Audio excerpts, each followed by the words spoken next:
গত কয়েকদিন ধরে নতুন করে আমাদের এখানে আলোচনায় আসছেন সালাউদ্দিন ভাই। সালাউদ্দিন ভাই আমাদের ন্যাশনাল টিমের সিনিয়র অ্যাসিস্ট্যান্ট কোচ। এখন এই জিনিসটা নিয়ে ব্যাপক কথা হচ্ছে যে সালাউদ্দিন ভাইরে নিয়ে প্রচুর অভিযোগ আছে। সালাউদ্দিন ভাই নাকি ওখানে স্বজনপ্রীতি করতেছেন, দল নির্বাচনে বেশি ভূমিকা রাখতেছেন। নানা রকম গুঞ্জন বাতাসে ভাসতেছে। এই জায়গাটায় আমি একটু বলতে চাই, মানে কৃতিত্ব নিতে চাই। সবসময় তো মানুষ কৃতিত্ব নিতে চায় যে সালাউদ্দিন ভাইয়ের ব্যাপারে আমি ঠিক যা কল্পনা করছিলাম তাই হইছে। এখন আপনারা বলতে পারেন যে আমি কি কল্পনা করছিলাম? এটা আমি কনটেন্টে টুকটাক বলছি। সেটা হচ্ছে সালাউদ্দিন ভাই এই বিপদটায় পড়বে। দেখেন আমি সালাউদ্দিন ভাইকে কেমন কোচ মনে করি সেটা খুব বড় কোনো কথা না। সালাউদ্দিন ভাই আজকের প্রেস কনফারেন্সেই বলছে যে, "আমি হয়তো কোচ হিসাবে ভালো না।" না, এই অভিযোগ সালাউদ্দিন ভাইরে নিয়ে কেউ করবে না। বরং মঈন আলীর মতো খেলোয়াড় বাংলাদেশে এসে বলে গেছে যে, "সালাউদ্দিন বিশ্ব সেরা কোচদের কাতারে পড়ে।" আমিও তাই বিশ্বাস করি। আপনি যদি টেকনিক্যালি বিচার করেন, সালাউদ্দিন এখন বিশ্বের টপ কোচদের মধ্যে একজন। এই জায়গাটা আমি বারবার এক্সপ্লেইন করছি। আমি শুধু এই জিনিসটা নিয়ে একটা কনটেন্ট বানাইছিলাম আমার মনে আছে। সেটা হচ্ছে গৌতম গম্ভীররে বোঝানোর জন্য। যে কোচ কি এবং আধুনিক কালে টিম কোচ কি, টিমের প্রধান কোচ কি? এই ক্যারেক্টারটা অনেক বদলে গেছে। একসময় ক্যারেক্টারটা ছিল একটা টেকনিক্যাল রোল। যে কোচরা এসে খেলোয়াড়দের হাতে কলমে শেখাবেন। এই জায়গায় অনেকগুলো বিবর্তন হয়েছে। শুরুতে আসলে ছিল একটা লজিস্টিক ম্যানেজারের মতো ক্যারেক্টার। যার আসলে ক্রিকেটের সঙ্গে কোনো সম্পর্কই ছিল না। এরপরে আমরা দেখলাম বিভিন্ন দলে আসলো যে টেকনিক্যাল একজন পারসন যে খেলোয়াড়দের একদম গ্রিপ শিখাবে, একদম বল ধরা শিখাবে, সব শিখাবে। ও ফুটওয়ার্ক শিখাবে, সব শিখাবে। আস্তে, আস্তে এই জামানাটাও শেষ হয়ে গেল। এখন আমরা দেখতেছি যে ক্রিকেট দলের প্রধান কোচ অনেকটাই ফুটবল কোচের মতো। মানে ইউরোপে যেটাকে ম্যানেজার বলে, এরকম একটা রোল। তার আসলে অত বেশি টেকনিক্যাল জ্ঞান সম্পন্ন না হলেও চলে। মানে এখন গৌতম গম্ভীর, ব্র্যান্ডন ম্যাককালাম এরা হচ্ছে ব্র্যান্ডেড কোচ। এরা কারা? এরা কি টেকনিক্যালি খোফসা? এরা কেউ কি জন বুকানন টেকনিক্যালি? না। এরা আসলে খুব ভালো ম্যানেজার। এরা মেন্টর। এরা টিমকে উজ্জীবিত করে, টিমের ব্যাপারে নীতিগত সিদ্ধান্ত নেয়, লম্বা মেয়াদে, ছোট মেয়াদে সিদ্ধান্ত নেয়। ফলে কোচ ব্যাপারটা বদলে গেছে। এই ধারণাটার কারণেই আমি বলতেছিলাম যে সালাউদ্দিন ভাই একটা বিপদে পড়বে। আধুনিক কোচিং কোন জায়গায় আসছে মানে এই ক্যারেক্টারটা এখন কি রোল প্লে করতে হয় সেটা সালাউদ্দিন ভাই আমার ধারণা প্রপারলি একদম ফার্স্ট হ্যান্ড এক্সপেরিয়েন্স তার নাই। এটা থাকার কোনো কারণও নাই। সালাউদ্দিন ভাই সর্বশেষ সরাসরি ইন্টারন্যাশনাল এক্সপেরিয়েন্স পাইছে হচ্ছে ২০১১-১২ সালে। তারপরে ১ যুগের বেশি কেটে গেছে। পরিবর্তনটা তো এই সময়ই হয়েছে। ফলে সালাউদ্দিন ভাইকে যখন সহকারী কোচ করার সিদ্ধান্ত হলো, ওকে। কারণ ওই যে আমাদের ঘরোয়া সার্কিটে সে সবচেয়ে যোগ্য কোচদের একজন। সেই কোচ কোন অর্থে? টেকনিক্যাল অর্থে। কিন্তু আমি তখন বারবার সতর্ক করছি যে সালাউদ্দিন ভাই যদি দলে সিনিয়র অ্যাসিস্ট্যান্ট কোচ হিসাবে যায়, মানে তাকে ছায়া কোচ হিসাবে যদি রোল প্লে করতে দেওয়া হয়, তাহলে যে বিপদটা হবে দেখেন ফিল সিমন্স বাংলাদেশে নিউকামার। এবং ফিল সিমন্স চরিত্রের দিক থেকে অনেক বেশি শান্তশিষ্ট ঘরানার লোক। সে কোথাও বিতর্কে জড়াতে চায় না। এখন ফিল সিমন্স এবং সালাউদ্দিন ভাই। সালাউদ্দিন ভাইকে প্রায় ছায়া কোচের মতো আপনি পাওয়ারফুল করে দলে দিছেন। খুবই স্বাভাবিক যে ফিল সিমন্সের উপরে সালাউদ্দিন ভাই ডমিনেশন করবে। এবং যেহেতু সালাউদ্দিন ভাইয়ের একটা ক্লান তৈরি করা ক্যারেক্টার আছে, সে কিন্তু লোক খারাপ ওই যে বারবার সে আজকে প্রেস কনফারেন্সে বলছে যে, "আমার অনেস্টি নিয়ে কোয়েশ্চেন আছে কিনা অমুক-তমুক।" না ভাই আপনার অনেস্টি নিয়ে বাংলাদেশে কেউ কোয়েশ্চেন তুলতে পারবে না। যারা আপনারে ১ বার ২ বার দেখছে তারা তুলতে পারবে না। কিন্তু কতগুলো প্রবলেম তো আছে। যেমন সালাউদ্দিনের ছেলে। এই কথাটা বাংলাদেশের ক্রিকেটে খুব প্রচলিত, খুব প্রচলিত।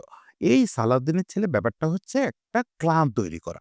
যে সালাউদ্দিন যাদের নিয়ে কাজ করে অভ্যস্ত তাদের সঙ্গে কমফোর্ট ফিল করে। এই অভিযোগটা তো আছে এবং এটা খানিকটা সত্যি। ফলে ন্যাশনাল টিমে এখনই এরকম একটা অবস্থায় সালাউদ্দিন ভাই ডমিনেটিং একটা ক্যারেক্টার যদি হয়, অভিযোগ উঠবেই। অভিযোগ উঠবেই। অভিযোগ উঠবে যে সে আসলে দল তার মতো সাজাচ্ছে। সেই যে আধুনিক ম্যানেজমেন্ট, এই ম্যানেজমেন্ট প্রপারলি রপ্ত না করে, নিজেকে প্রপারলি ব্যক্তি নিরপেক্ষ না করেই সে আসলে হেড কোচের রোল প্লে করতেছে। এই ব্যাপারটা অভিযোগ ওঠা খুব স্বাভাবিক। এজন্য দরকার ছিল সালাউদ্দিন ভাইকে আসলে নিজেকে একটু লাগাম পরানো। বোর্ডেরও উচিত ছিল তাকে ট্র্যাডিশনাল অ্যাসিস্ট্যান্ট কোচ হিসেবে অন্তত ১-২ বছর রোল প্লে করতে দেওয়া। তারপরে তার একটা এক্সপোজার হতো। সে বুঝে যেত যে ইন্টারন্যাশনাল কোচিং এখন কি চলতেছে। ড্রেসিং রুমে এখন কি হচ্ছে এই ১ যুগ পরে। এখন সে বুঝে যেত যে এই যে ক্লান ভিত্তিক তার যে অভ্যাস, যেটা সে বিপিএল এ করে অভ্যস্ত। ইনফ্যাক্ট কুমিল্লা ভিক্টোরিয়ান্স যে এতগুলো ট্রফি জিতছে, এটা তার ওই গোত্রপ্রীতির জন্যই হইছে। দেখেন কুমিল্লা ভিক্টোরিয়ান্স সবসময় যে দলগুলো করছে এই দলগুলোতে খুব বেশি ইফেক্টিভ খেলোয়াড় নেওয়ার চেষ্টা করে নাই। সবসময় নিচ্ছে হচ্ছে সেসব খেলোয়াড়কে যাদের সঙ্গে সালাউদ্দিন কমফোর্ট ফিল করে। ইমরুল কায়েসকে ক্যাপ্টেন করা হয়েছে, মিথুনকে ক্যাপ্টেন করা হয়েছে যারা আমাদের ক্রিকেটে মিডিওকর ক্যারেক্টার। এই টাইপের লোকজনের সঙ্গে সালাউদ্দিন কমফোর্ট ফিল করে। সালাউদ্দিনের কমফোর্ট ফিল করলে তো ইন্টারন্যাশনাল ক্রিকেট চলবে না। এটা তো কুমিল্লা ভিক্টোরিয়ান্স না, এটা তো বাংলাদেশ ন্যাশনাল টিম, এটা ইন্টারন্যাশনাল ড্রেসিং রুম। এখানে আপনার কমফোর্ট ফিল করা না করা তেমন কিছু যায় আসে না। নিজেকে ওই উচ্চতায় নেওয়া দরকার ছিল আগে। তারপরে আপনি এই মাতবরিটা করতেন। মাতবরি শব্দটাই বলতাম। মাতবরি শব্দটাই বললাম। আসলে তার আগেই সালাউদ্দিন ভাই সম্ভবত এটা শুরু করে দিছে। যা বুঝতেছি যে দল নির্বাচনটা সে অনেকটাই তার প্রভাবে হচ্ছে। ওখানে যেহেতু ৩ জন ক্যাপ্টেন নিয়ে এখন একটা আ শেকি অবস্থার মধ্যে আছে। অনেকদিন পরে আমরা ৩ জন আলাদা, আলাদা ক্যাপ্টেন পাইছি এবং ৩ জন ক্যাপ্টেন কেউ নিশ্চিত না যে সে তার ফরম্যাট ছাড়া অন্য ফরম্যাটে দলে সুযোগ পাবে কিনা। ফলে সব মিলে সবাই একটা নার্ভাসনেস এর মধ্যে আছে। এই অবস্থায় সালাউদ্দিন ভাই ছাড়া টিমে কোনো অথরিটি ওয়ালা লোকও নাই। ফলে সালাউদ্দিন ভাই ওখানে যা বলতেছে তাই আইন হয়ে যাচ্ছে। এই অবস্থাটা তাকে একটা বিপদে ফেলবেই এবং খুবই একটা দুঃখজনক যেটা যে এই যে গোত্রপ্রীতিটা হচ্ছে একটা কি বলব বৈশিষ্ট্যগত সমস্যা। এটা আমি তার অনেস্টি প্রবলেম বলি না। এটা একটা বৈশিষ্ট্যগত সমস্যা।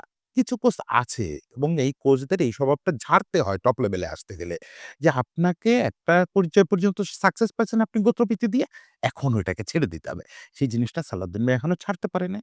এবং সালাউদ্দিন ভাইয়ের ওই যে বললাম ইন্টারন্যাশনাল এক্সপেরিয়েন্স আরো দরকার ছিল। তার আগেই এই কাজটা শুরু করায় এই ঝামেলাগুলো হচ্ছে।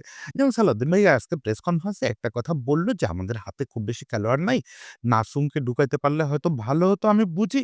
সেক্ষেত্রে রিশাদকে বসাইতে হবে।" সালাউদ্দিন ভাই কি আসলে বুঝতেই পারতেছেন না যে কথাটা কাকে এবং কাকে নিয়ে হচ্ছে? কথাটা হচ্ছে যে আপনি টি-টোয়েন্টি সেরা পাওয়ার প্লেতে বল করার বোলার শেখ মাহাদিরে বসায় রেখে আপনি বল করাচ্ছেন মিরাজরে দিয়ে। হ্যাঁ, আপনি ওখানে বলছেন যে ব্যাটিং এর ব্যাপারটাও তো আমার মাথায় রাখতে হবে। মিরাজের যে ব্যাটিং এটা কি আদৌ কোনো উপকৃত করে কোনো দলকে টি-টোয়েন্টি তে? করে না ভাই। ও হচ্ছে ওই যে শেখ মাহাদির ব্যাটিং নিয়ে আমি কথা বললে দেখি অনেক হাসাহাসি করে। মিরাজের চেয়ে শেখ মাহাদির ব্যাটিং টি-টোয়েন্টি তে অনেক প্রয়োজনীয়। কেন? মিরাজের মতো 50 সে জীবনেও করতে পারবে না। কিন্তু 17, 18, 20 করবে, ওটা আপনার স্কোরবোর্ডে প্রভাব ফেলে আসবে।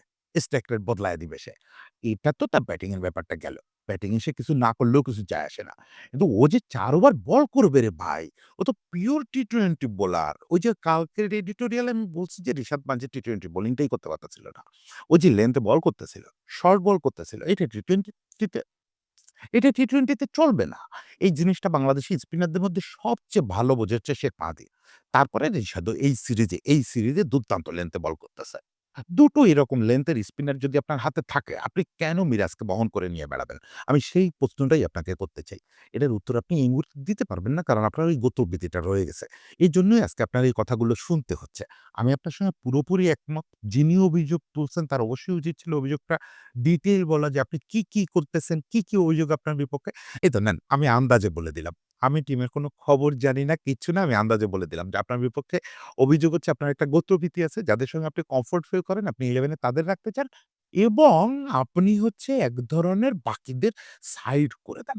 এটাও আপনার পুরনো ব্যাপার। মানে এখানে ফিল সিমন্স, ক্যাপ্টেন অমুক-তমুক কেউ কিচ্ছু না। এই দুটো জিনিসই আপনার বদলাতে হতো আগে। তারপরে আপনি এই রোলটায় গেলে খুব মানাতো। যাই হোক এডিটোরিয়াল মানেই যে নিন্দামন্দ করতে হবে এই ধারাটায় পড়ে গেলাম এটা ঠিক হলো না। আজকে 2nd এডিটোরিয়াল আজকেও একটু নিন্দামন্দ করে ফেললাম। আশা করি কালকেই এমন কোনো একটা সুযোগ পেয়ে যাবো। কালকে তো নিশ্চয়ই 3rd ম্যাচ। খুব প্রশংসা করে একটা এডিটোরিয়াল করব। আজকে সবাইকে বিদায় দিচ্ছি এবং একটা জিনিস একটু নিশ্চিত করি যে সেটা হচ্ছে সালাউদ্দিনের কোচিং এর কিন্তু আমি গুণমুগ্ধ ভক্ত। ফলে কোচ সালাউদ্দিনকে নিয়ে কোনো কোয়েশ্চেন তুলছি এটা আবার কেউ মনে করবেন না। আমি একাধারে মনে করি সালাউদ্দিন ভাই best coach but not best manager. But সে এখন ম্যানেজারের রোল প্লে করার চেষ্টা করতেছে। ওখানেই প্রবলেম হচ্ছে। আশা করি পুরো ব্যাপারটা দ্রুত সমাধান হয়ে যাবে। সবাইকে শুভেচ্ছা।